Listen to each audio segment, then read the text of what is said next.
Raining on the Rose Parade, December 31st, 1999, Pasadena, California, USA. The big screen TV and all the lights were on in the Page House common room. Page was one of the 7 Caltech on-campus houses, and it was mostly abandoned because of the break between terms. A few students always stuck around, however, and 3 of them were sprawled out on the Page House couches, staring at the TV. If nothing's happened by now on the East Coast, I guess Y2K is a total bust, Dirk said to Ali and Adil. I thought we'd at least see ATMs stop working. Maybe some flights get canceled. This is nothing. I don't even have to reset the time on my computer, said Ali. It was supposed to be epic, added Dirk, like a zombie apocalypse or something.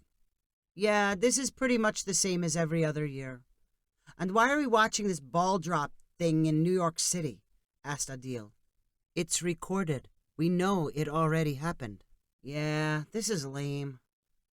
I probably won't even remember this New Year's Eve compared to all the others, said Dirk. What if we did something epic? There's still time, said Ali. When Caltech students took a break from science and talked about something epic, it usually involved some kind of attention-getting prank. The most famous of such pranks was changing the Hollywood sign. It was pulled off in the late 1980s and organized by students in Page. They snuck up the Hollywood mountain at night and covered parts of the existing sign with massive black and white sheets. The next morning, Southern California's most famous landmark read Caltech instead of Hollywood. Pictures of the transformed sign hung all over campus. Administrators winked as they said they did not encourage that sort of thing. Students who had broken through fences, climbed the sign, and hung the sheets got to brag for the rest of their lives about the race back to campus to avoid getting arrested. Dirk, Ali, and Adil obviously had the Hollywood sign prank in the back of their minds as they brainstormed over their own epic prank. It has to be something no one's done before and gets a lot of publicity, said Dirk. Something people care about. Then it should be something about New Year's, if we're going to do it now, added Ali. What about the Rose Bowl? Isn't that on New Year's Day? Asked Dirk. Somebody already hacked the Rose Bowl scoreboard, interjected Adil. We wouldn't want to do it again, so that's out. Isn't there a parade or something? Asked Ali. Is that on New Year's Day? The Rose Bowl parade did in fact take place on New Year's Day and was arguably the most famous parade in the world. The parade's route included Colorado Boulevard, about 3 blocks from campus. But, like most Caltech students, Derek, Ali, and Adil were barely aware of anything happening more than 1 block from campus, and so they had never seen it with their own eyes. They used the internet to confirm the parade would be passing by them in approximately 10 hours. What if we made something for the parade? Suggested Adil. Like a float? It says here the people spend months making their floats, and they have to be covered in flowers, said Ali, looking up from the computer screen showing the parade's website. And where are we going to get a trailer or a car to pull it? Asked Dirk. We could push it by hand, said Adil. Yeah, but we'd still need something big with wheels, replied Dirk. I once saw a parade on TV with a bunch of balloons, said Ali. Giant balloons, with people walking below and holding them down so they didn't float away. We could make a balloon, no problem, said Adil. All we need is some helium and a big bag to hold it. That's true. It would be way easier to make a balloon than a float, agreed Dirk. We could even use garbage bags and tape them together. If we had enough of them, it could be huge, said Ali, obviously excited by the idea. There is a point in every successful brainstorming session when a great idea stands on its own feet and takes off running. Then it builds momentum and carries the group along. The balloon idea had grabbed the Page House trio, and they had no choice but to hang on. They no longer worried about whether a balloon could or should be built. It would be built, and they quickly progressed to the next creative phase, wondering how famous it would make them. "We'll definitely get on TV. People love seeing this kind of stuff. It'll be like we're the underdogs fighting the system when we're holding a balloon instead of riding on a float," Adil said enthusiastically. "And you know what we should make? The Star Trek Enterprise. The central disc could be as big as our courtyard," added Ali. Dirk and Adil nodded enthusiastically, and then the three of them walked out to the courtyard to assess just how big it was and whether they could use it as an assembly base. They estimated the area as 20 meters by 20 meters. "It'll take a lot of bags, way more than we can steal from the trash cans," said Dirk, "and a bunch of tape." "We could buy some. How much money have we got?" asked Adil. "I'll put in $20, said Dirk. Me too, replied Ali and Adil together. "And we might need some help," added Ali. "How about I go buy the stuff?" said Dirk. "Ali, you go see if you can get people to help. Adil, you've got to find some helium." The threesome checked in on the New Year's Eve TV broadcast to find out the time. They had about 9.5 hours until the parade passed by. Ali began manpower recruitment at Lloyd House, which was adjacent to Page. He found 2 students watching TV in the common room, and he called out, "We've got an epic prank going if you want in." "What is it?" asked one of the students, rising from the couch. "We're making a balloon for the Rose Parade," replied Ali. "With what?" "Tape and garbage bags." "Can we make a Death Star?" "We already decided on the Enterprise." "Yeah, that's cool too." "How far along are you?" "We just started, but we got the rest of the night." "Okay, let's do it." The 2 Lloyd students stood up, ready to follow Ali. "First, let's go find more people," urged Ali. Ali and his recruits walked the halls of Lloyd House, banging on doors and shouting that they were building an epic Star Trek parade balloon. A 4th person had joined the group when they reached Ruddock House's common room, and Ali made another appeal. From Ruddock, a group of 9 stormed the south houses, stopping first in the common rooms and then marching and yelling in the hallways. A few potential recruits had new ideas about balloon shapes, but they were shouted down, quickly falling in line with the Enterprise concept. After Ali finished his sweep of on-campus housing, he marched back to Page with a mob of 19. "Where's all the stuff? What are we building with?" someone in the mob asked Ali, when all they found was an empty courtyard. "Dirk and Adil went for supplies," explained Ali. "We can start with some calculations while we're waiting," shouted another voice in the mob. Meanwhile, Dirk was on his way back from the Ralph's supermarket almost a mile away. He could have gone to a closer, smaller store, but Dirk knew Ralph's would be open all night and have a larger selection. As he hurried down the sidewalk on his way to Ralph's, he debated how much to spend on garbage bags and how much on tape. He made a rough estimate of a single garbage bag's surface area and the length of the seams to be sealed by the tape. In the end, he spent all $60 of supply money on 5 boxes of garbage bags and 5 rolls of tape. He did not want to carry his purchase back to campus in plastic bags, so he simply pushed his shopping cart all the way back to Page Courtyard. He arrived in time to settle the question of how big the Enterprise balloon could be. "That's all the bags you've got?" asked someone in Ali's volunteer mob, after looking in the shopping cart.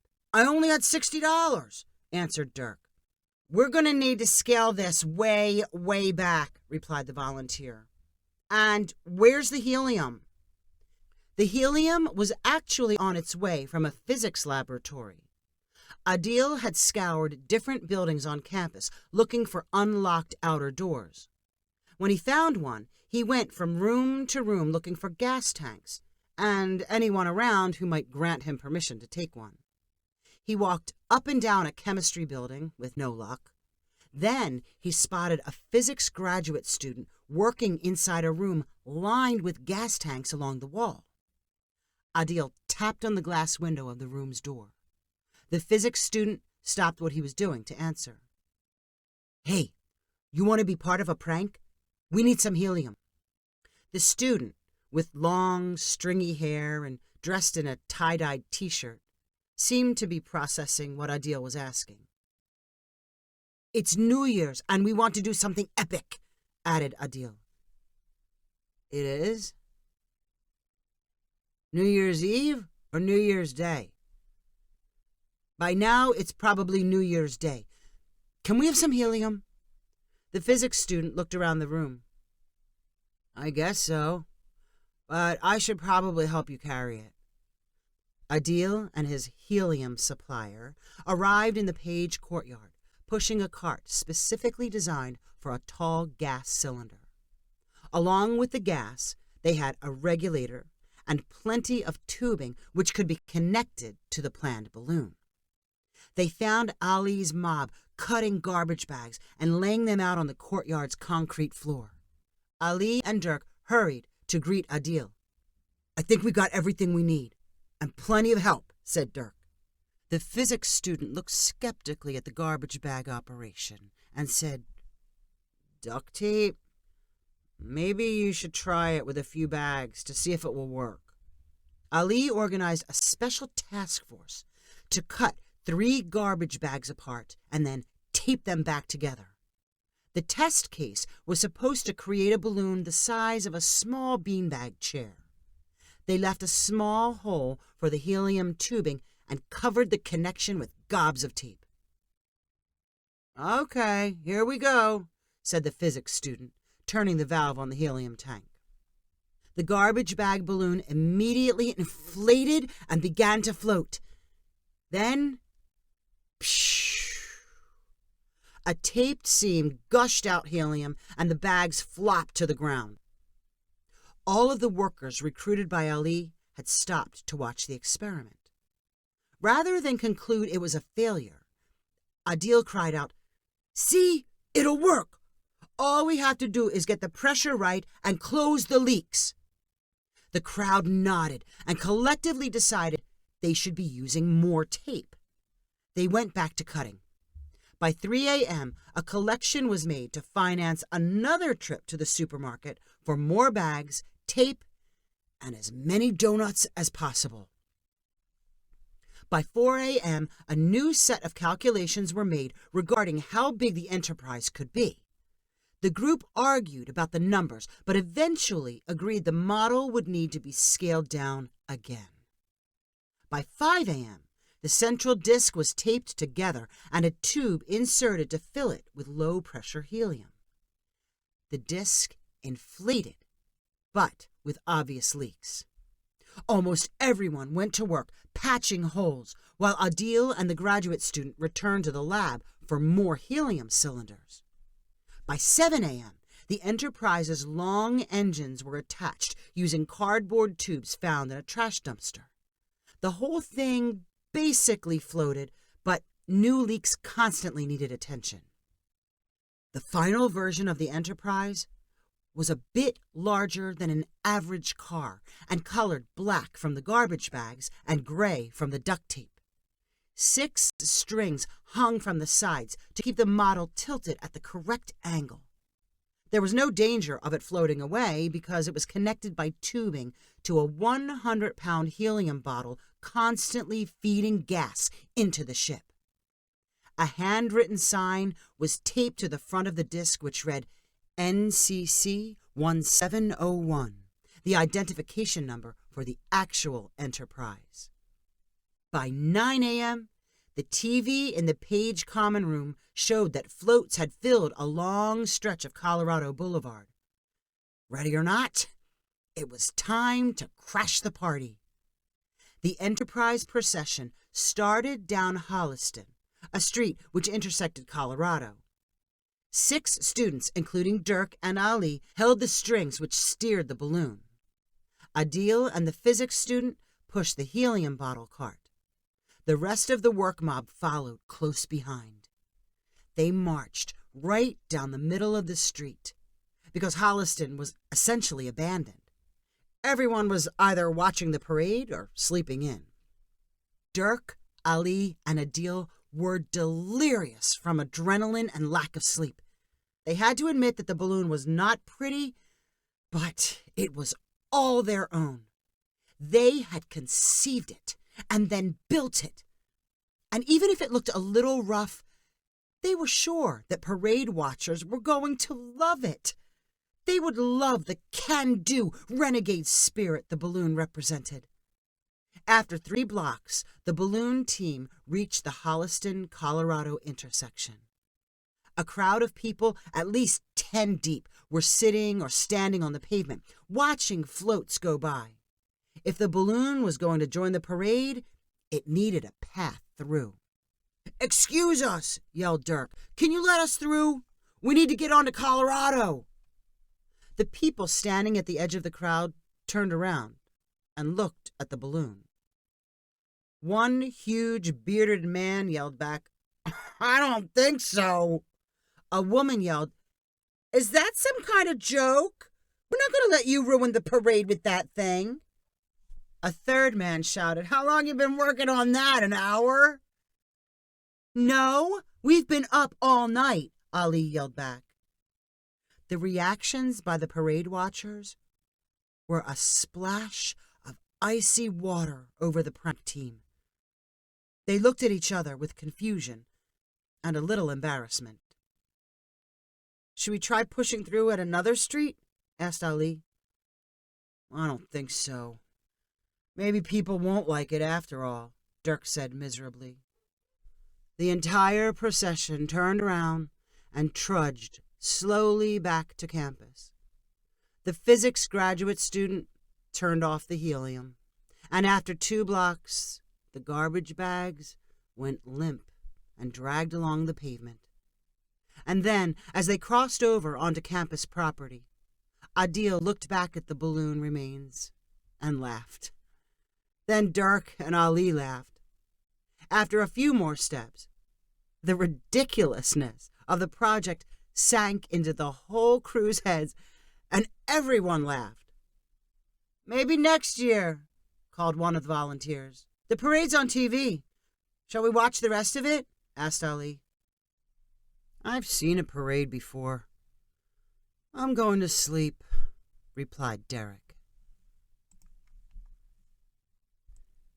This was read for you by Beth Ann Reed. If you enjoyed this story, please rank it on the website 500ironicstories.com. Please subscribe on the website to get weekly updates as new stories are posted. And please share with friends using the convenient links available.